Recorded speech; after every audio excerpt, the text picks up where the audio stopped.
Hi, friends. Today, in my personal mastery session, I will discuss communication. I recall the book The Prophet by Khalil Gibran. It always begins by a disciple asking the poet master a question, and Master, speak to us of love. The key phrase here is speak to us. It's a question and an answer, a two-way process that is communication.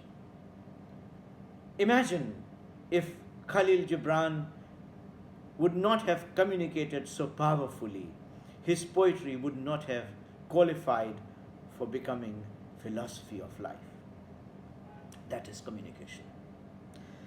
Communication is the only way we are understood or misunderstood. Long back as civil service probationers in the Lal Bahadur Shastri National Academy of Administration, Mussoorie, we were taught an exercise in communication. One person would whisper a story in the ear of another, and so on it went in a chain. By the time it ended and the last person was asked to speak it aloud, it was nothing but distortion and gibberish. This is how it happens in real life too. How do we all communicate? We communicate by written language, by spoken language, by body language, and by eye language. Communication can win hearts.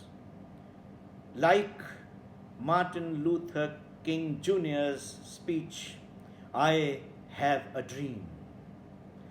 It can lead soldiers to war, believing it to be an honor to die for country, like under Prince Hector in Troy. It can cause a revolution, like Marie Antoinette's statement, if they do not have bread, why can't they eat cakes? Therefore, communication has not only to be concise, clear, confident, but also responsible. In my learnings at Syracuse University, I was taught three basic principles of effective communication: the power of the opening sentence, the eye contact as you speak, the 3-minute challenge to say it all. Have you ever wondered why Mahatma Gandhi, or for that matter Sant Kabir, were so popular with the masses when there was no social media, there was no TV, nothing at all? Because they spoke the language which was understood by the masses, and it went straight to their hearts. Imagine if you say I love you to your sweetheart in a growly manner, what would happen?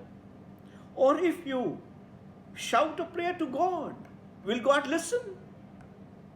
So the way you communicate in different situations is also very important. Communication can make you or mar you. One can end up as a buffoon or become a leader, a diplomat, a speaker, a military general, a negotiator, a poet, an artist, if you communicate well. So communicate with the knowledge of the mind and with the feelings of your heart. That's what I have to say.